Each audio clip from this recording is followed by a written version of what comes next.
میں پوچھنا چاہتا ہوں، جس زینب کا حیا بوڑھا صحابی رسول کرے، میدان کربلا میں بعد شہادت حسین اس سیدہ زینب کے ساتھ ظالموں نے کیا کیا؟ سر سے ردا کھینچی، رخسار پہ تماچے لگائے۔ آپ کو پتا ہے سیدہ زینب کی ولادت 6 صدی ہجری میں ہوئی، 4 سال بروایت دیگر 5 سال رسول اللہ کی گود میں کھیلی۔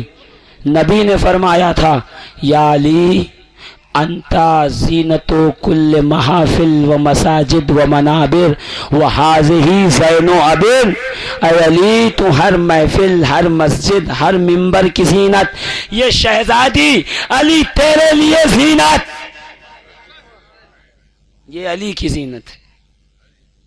کا اتنا پیار کرتے تھے نا حسن و حسین بہن زینب کو کہ جب باہر نکلتی تھی تو امام حسن آگے چلتے تھے، حسین پیچھے۔ اور امام الذہبی تاریخ اسلام میں لکھتے ہیں یہ روایت کہ ایک دن سیدہ فاطمہ زہرا آ کے کہتی ہیں یا رسول اللہ زینب کا حال مجھے سمجھ نہیں آتا۔ نبی نے کہا کیوں؟ کہا اس لیے کہ بابا جب تک حسین گھر میں رہتے ہیں زینب کھیلتی رہتی ہے، حسین باہر چلے جاتے ہیں زینب زاروں قطار رونے لگتی ہے۔ کیا محبت پیدا کی تھی خدا بھائی بہن کے اندر۔ تاریخ کہتی ہے سیدہ زینب فرماتی میری آنکھوں کے سامنے میرے بھائی کا گلا کاٹا گیا۔ ظہر کی نماز جو ہوئی نا 10 محرم کو، سیدہ زینب نے کہا فضہ جاؤ بھائی کو بلا کے لاؤ۔ امام حسین بلائے گئے، زینب باہر مشکل بڑا مسئلہ ہے، آوان و انصار شہید ہو رہے ہیں، گھر والے مجھے کیوں بلایا؟ کہ بھائی میں ظہر کی نماز پڑھنے جا رہی ہوں، خدا کے لیے میرے سامنے کھڑے ہو جاؤ، میری عادت ہے کہ میں حسین کو دیکھ کے نماز پڑھتی ہوں، سلام پھیر کے پھر حسین کی زیارت کرتی ہوں، مجھے ڈر ہے یہ آخری نماز نہ ہو، بھیا میں تمہیں دیکھ کر آخری نماز پڑھنا چاہتی ہوں۔ جو ایک لمحے کی جدائی برداشت نہ کر سکے، وقت ہوتا تو میں جناب زینب کی سوانح ضرور بیان کرتا کہ کس عظیم بہن کو زینب کہتے ہیں۔ ثانی فاطمہ زہرا، چلنے میں، اٹھنے میں، بولنے میں، علم میں، کلام میں، حیت میں، اخلاق میں، کردار میں، خلق میں، خلق میں، نطق میں ہو بہو زہرا۔ اور زہرا کون تھی؟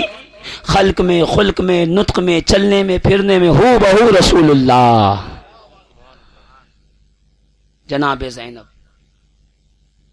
اللہ اکبر۔ تاریخ کہتی ہے جب سارے شہید ہو گئے اور ان ظالموں نے دوپٹے چھین لیے، اثاثے چھین لیے، خیموں کو آگ لگا دی، سیدہ زینب ہاتھوں میں جلی ہوئی لکڑی لے کے کہتی تھی خبردار میں آج رات اس خیمے کی عباس ہوں، میں اس خیمے کی علی ہوں، میں اس خیمے کی علی اکبر ہوں، میں اس خیمے کی عباس ہوں، میں اس خیمے کی حسین ہوں، کوئی قریب نہ ہے۔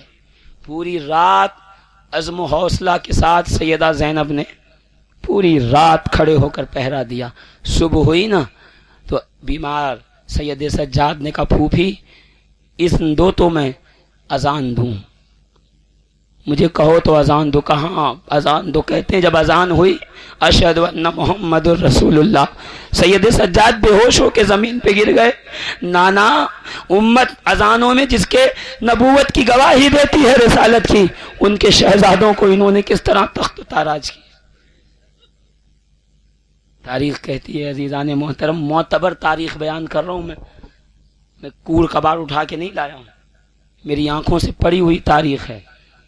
کہتے ہیں جب صبح ہوئی نا سیدہ زینب نے کہا بیویوں اپنے اپنے شہیدوں کے لاشوں پہ آؤ، سب اپنے اپنے لاشوں پہ گئے۔ جناب ام لیلہ اپنے بیٹے علی اکبر کے لاشے پہ آئیں، جناب رباب اپنے بیٹے علی اصغر کے لاشے پہ آئیں، ام فروا جناب قاسم کے لاشے پہ آئیں، سب اپنے اپنے بیٹوں کے لاشوں پہ گئے۔ جناب زینب اون و محمد کے لاشے پہ نہیں گئی، اپنے بھائی حسین کے لاشے پہ گئیں اور قدموں کو پکڑ کے کہتی ہیں کہ اے بھائی آج زینب یتیم ہو گئی، جب بابا دنیا سے گئے تھے تو آپ کے سائے نے مجھے یتیمی کا احساس نہ دلایا، کل رات سے صبح ایسے گزری ہے جیسے قیامت کا دن گزرتا ہے۔ کہتے ہیں ابھی رو ہی رہی تھی خواتین اپنے اپنی لاشوں پہ کہ یزیدی آئے اور انہوں نے درے مار مار کے ایک ایک کو لاشوں سے جدا کیا۔ سوچو نا، ظالم سے ظالم ہو تو لاش تو دے دیتا ہے نا، لاؤ آخری رسومات پوری کر لو۔ لاشوں سے جدا کیا اور حکم دیا سب کے سر کاٹو۔ ایک طرف سے سارے لاشوں سے سر کو جدا کیا گیا۔ حسین کا تو پہلے سے سر جدا تھا، سارے لاشوں کو جدا کیا گیا۔ عزیزوں کوئی غم نہیں ہے، شہادت بہت مرتبہ ہے۔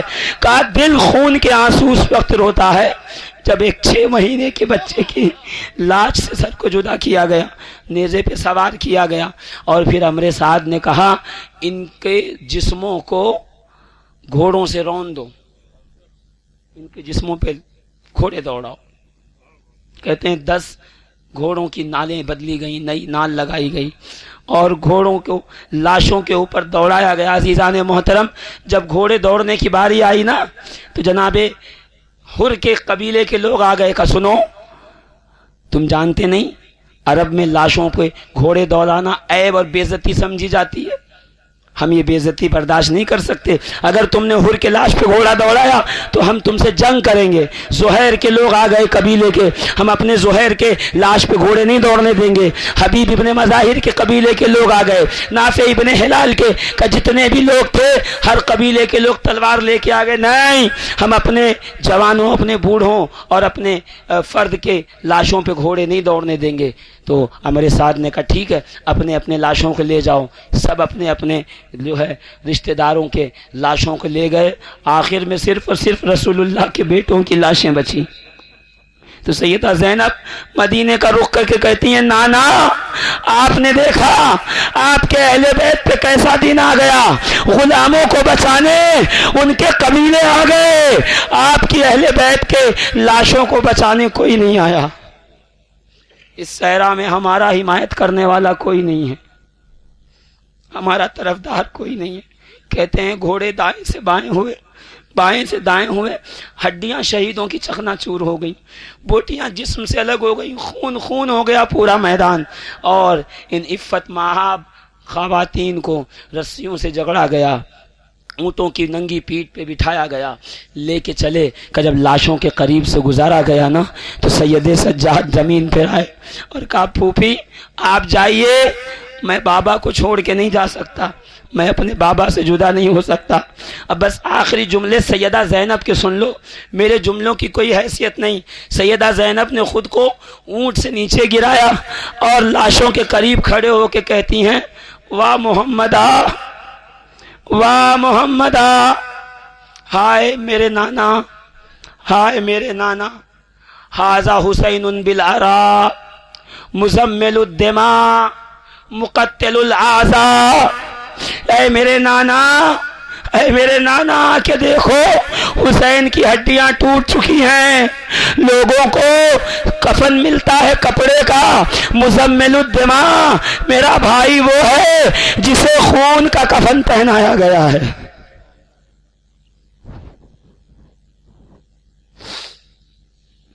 مقتل الاعضاء، امام ابن کثیر نقل کر رہے ہیں، کہتے ہیں مقتل الاعضاء، نانا ہماری لاشوں کے جسموں کو توڑ دیا گیا ہے، جسم کو الگ کر دیا گیا ہے، بوٹیاں زمین کربلا پہ بکھری پڑی ہیں۔ پھر کہتی ہیں واہ محمدہ، واہ محمدہ، یا نانا اے محمد عربی، اے محمد عربی، ذریت کو سبایا، آپ کی ذریت کو رسیوں میں جکڑ دیا گیا ہے، وَبَنَاتُكَ الْمُقَتِّلَةُ، آپ کے بچوں کو قتل کر دیا گیا ہے، وَتَصْفِي عَلَيْهَا الرِّيَاحُ، مرنے کے بعد نانا آپ نے کہا تھا نا کہ آوارہ اگر کوئی لاش راستے میں پڑی ہو بغیر کسی اعزاء و اقربا کے تو اسے کفن دے دینا مسلمانوں۔ نانا آؤ کربلا، تصفی علیہ الریاح، کسی مسلمان نے حسین کو کفن نہیں دیا بلکہ کربلا کی مٹی نے حسین کے جسم پہ مٹی کا کفن ڈالا ہے۔ تصفی علیہ الریاح، عزیزان محترم، زینب سید سجاد کو سمجھا رہی ہیں، سید سجاد زینب کو سمجھا رہے ہیں۔ یہ قافلہ کوفہ کی طرف نکلا، کہتے ہیں کوفہ کی ایک منزل باقی تھی، قافلے کو رکایا گیا، زنجیر، ہتھکڑی، سخت دھوپ، راستے کی پیاس۔ کہتے ایک خاتون آئی، اس نے اپنا توشہ دان کھولا، روٹیاں نکال کر ایک ایک قیدی کی طرف بڑھانے لگی۔ سیدہ زینب نے دیکھا، کون ہو تم؟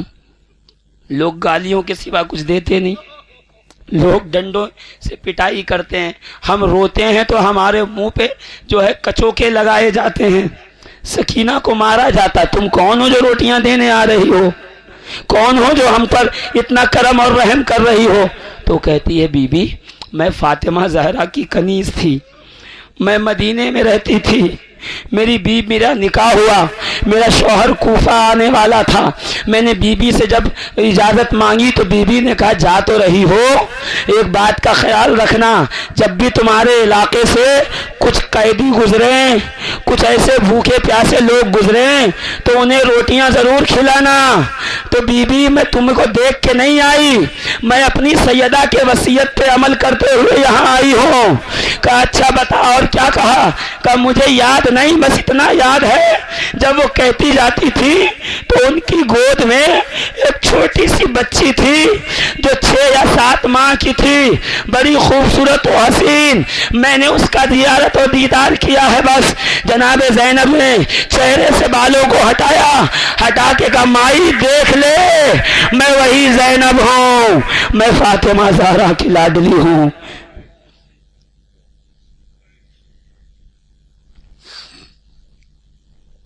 عزیزان ملت اسلامیہ، اہل بیت اطہار پہ جو مشکلات گزرے نا، اگر دن پہ گزرتے تو دن اندھیرے میں بدل جاتے۔